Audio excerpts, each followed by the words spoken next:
Well, good morning and welcome to Tuesdays with the Pilgrim as we continue reading Flying Against Time with Chapter 15.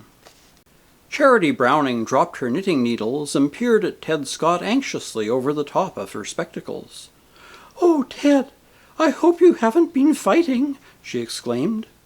"You'd have thought I was if you'd seen me a little while ago," laughed Ted. "I haven't had such fun since Sitting Bull sat down. It tickles me every time I think of it." "Whom were you fighting with?" asked Eben, laying his evening paper aside. "I'll give you 3 guesses," replied Ted, grinning. "I guess it was them pesky Gale twins," replied Eben. "Hit it first time," agreed Ted, as he threw himself into a chair. "And when I tell you why, I think even Mother will admit I was justified." "So you licked them both at a time?" chuckled Eben proudly at the conclusion of Ted's tale. "Glory hallelujah! I only wish I'd been there to see you do it." "Eben, and you a member of the church?" said Charity severely. "I don't deny that they ought to have been punished," she admitted guardedly. "But vengeance is mine, saith the Lord." "Oh, come, Mother," chaffed Ted. "If you'd been there, you'd have had a rolling pin, and you'd have lammed into them yourself. You know you would." I might have shook it at them," was all that Charity's principles would allow her to admit. "But oh, Ted, it makes me feel dreadful to have those awful men plotting all the time to harm you." "Don't worry, Charity," Ted said patiently, patting her hand. "They usually miss, you know." "Yes, but sometime they may not miss," said Charity. "If anything happens to you, Ted, it would be the last of me. I'd just pray for the Lord to take me. Do be careful." "I will, Mother," promised Ted. "But I don't think I have anything more to fear from them, for a time at least. They're so bunged up that it will take a week before they can show themselves in daylight." "Yes, but there's nights," warned Eben. "Like most beasts, those fellows work best in the dark. They may be blunderheads, but that wily old snake, their father, has got wit enough for anything that is evil." "He has mighty poor tools to work with," observed Ted. "I'd like to see and hear the old scoundrel at this minute. I'll bet he's making the air blue." "I hear he's got about $10,000 up against you on this race, and that old money grabber would do a good deal to save or make $10,000, remarked Eben. "He's as dangerous as a rattlesnake, my lad. Don't be off your guard for a minute." When Ted went out to the plant the next morning, he found Jackson at the center of a fascinated group, to whom he was reciting with great gusto the exciting events of the night before. "I wanted to take on one of 'em myself," he was saying, "for I was just aching to get a crack at 'em. But do you suppose Ted would let me? Not in your life. They were his meat. And, oh boy, the way he sailed into them! Biff! Bang! Shift and counter, duck and dodge, and then landed one little pile driver. Soak first one and then the other. Straighten him up with a left under the chin, and then bring him over a right that knocked him silly. And then when he was afraid he might kill him if he kept on, just 2 pretty ones on the button laid him out. Say, it was a sight worth going miles to see." "Hello, Ted," cried Mark Lawson as he noted Ted's approach. "Jackson's just telling us your 3 heavyweights rolled into one." "I see the story's losing nothing in the telling," replied Ted, grinning. "As a matter of fact, it didn't amount to much. Just 2 big boobs that had nothing but beef and didn't know how to handle themselves." "Not when they ran up against a whirling wildcat," put in Jackson. "I never saw anything like it. And I've been to some beautiful scraps in my life." "Gee, I'm glad you soaked 'em good and plenty," exclaimed Brick Lewis. "They've been asking for it for a long time." "I suppose you saw them safe home, Jackson?" asked Ted. "I did that," Jackson grinned. "You ought to have seen the old man's face when he looked in and saw them dismal wrecks." "What did he say?" Jack Forrest asked. "Ask me what had happened to 'em," chuckled Jackson. "I told him that they'd run into a threshing machine, and the name of that machine was Ted Scott." There was general laughter at the apt description. "I wonder what Papa had to say to his darlings when he learned that one man licked 'em both," pondered Jack Forrest. "You can bet it was plenty," said Mark. What Papa had to say to his darlings was indeed plenty. Not indeed on the night that they were brought home, for they were too befuddled to understand him. It took an hour or so to patch them up and bundle them into their beds. But the next morning, after Brewster Gale had gone downtown to pick up what gossip he could about the affair, he summoned the twins to his private office. They came in, sadly worse for the fight, and slumped sullenly into seats. Brewster Gale shut and locked the door, and then stood regarding them sardonically. "Two lovely specimens," he burst out bitterly. "Your sons to be proud of, I don't think.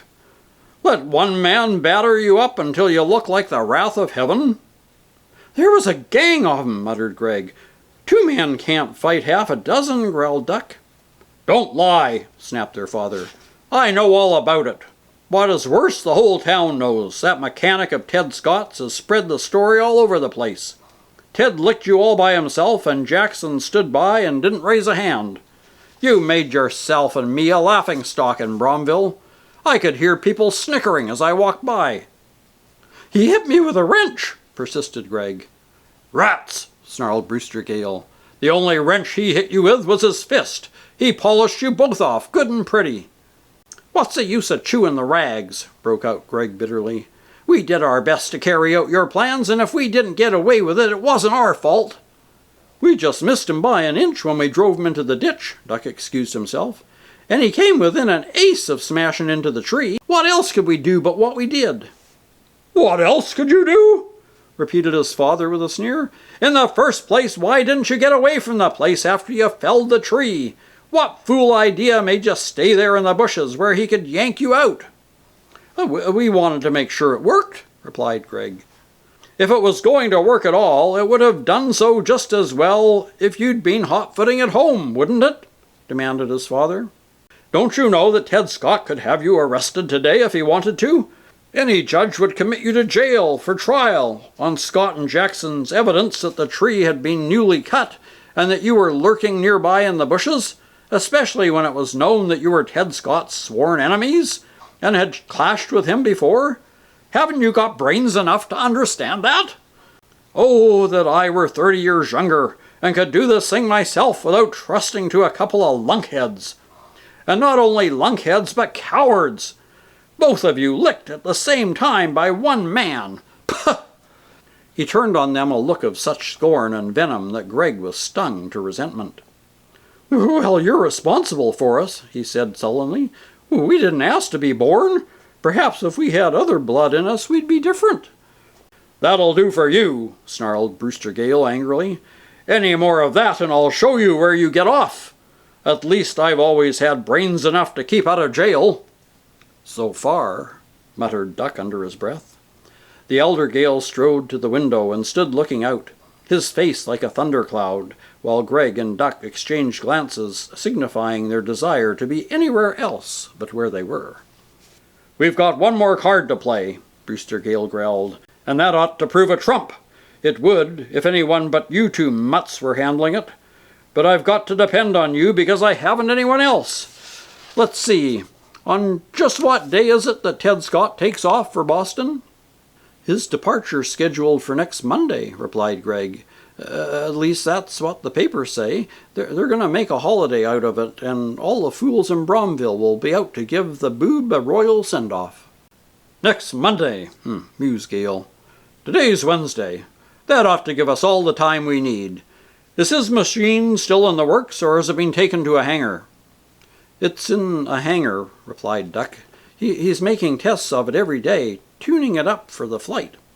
"I suppose somebody's with it all the time," surmised Gale. Day and night," replied Greg. Jackson, the mechanic, he's there all day long, and some of Scott's pals look after it at night. There's no getting near it, if that's what you're hinting at. The last time we were around there, Jackson ordered us off the grounds." "Well, forget about Jackson," replied his father. "It's at night this thing has got to be done, if it's done at all." What that thing was, he did not speak aloud. In the meantime, Ted Scott was busy completing his tests on the Comet. There had been numerous changes, mostly small, but each tending to a greater buoyancy, balance, speed, and safety. "There she is," said the young aviator at last with a sigh of relief. "If there's any way of making her better, I don't know what it is. She's fit to fly for a man's life." "She's certainly a beauty," conceded Walter Hapworth, as he walked about the plane, noting her symmetrical lines. "But she'll not be flying for a man's life, but for a whole pot of money. The amount we've put up ourselves is only a drop in the bucket.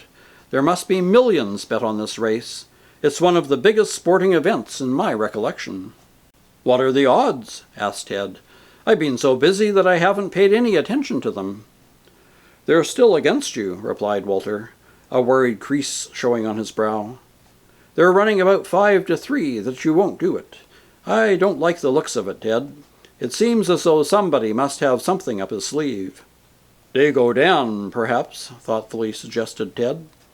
"Yes, and likely others of his kind," was the reply. "Brewster Gale, perhaps, to mention one nearer home." "I imagine his teeth have been pretty well drawn," conjectured Ted. "I haven't seen hide nor hair of those misfits of his since they took their licking." "Which doesn't say they're not dangerous," warned Walter. "I'll feel mighty good when we once get clear of Bromville. I say we because I'm planning to go with you to Boston, if I may." "Sure thing," replied Ted warmly. "If I hadn't said anything to you about it, it's because I took it for granted. Jackson, too, of course, will go along." "Of course," agreed Mr. Hapworth. "You'll need him to help you up to the very minute of your cross-country start." Bromville was very much wrought up over the contest, as indeed it always was over anything which Ted Scott was involved in. As a leading figure, he was far and away the most distinguished citizen of the town. His fame and exploits had put the town in the public eye, and no place of its size was better known or more frequently mentioned in the news throughout the United States than Bromville. It seemed certain that a record-breaking crowd would be in attendance on the occasion of his leaving for Boston. On Saturday night, the young aviator had everything in readiness for the supreme test. Sunday was spent in rest, but bright and early Monday morning Ted was down at the flying field, where he was speedily joined by Walter Hapworth, Paul Manet, and others of his close friends. "Everything been quiet through the night, Bill?" he asked of Bill Ellison, who had taken the last shift and watching over the plane.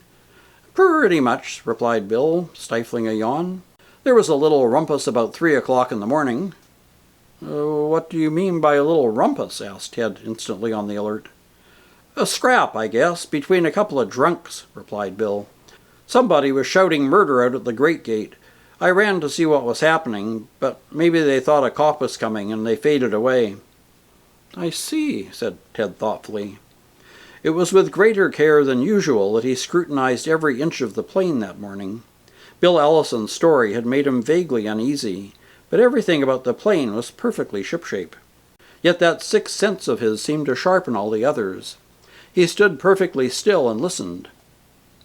"Something's ticking," he announced. "Got a clock anywhere here?" "No," Jackson said wonderingly. "I depend on my watch." A startling memory flashed across Ted's mind. Once before he had heard an ominous ticking, and that had nearly ticked away his life. He swept his eyes over the hangar. Far up, resting on a beam, something protruded. A cylindrical object, sinister-looking.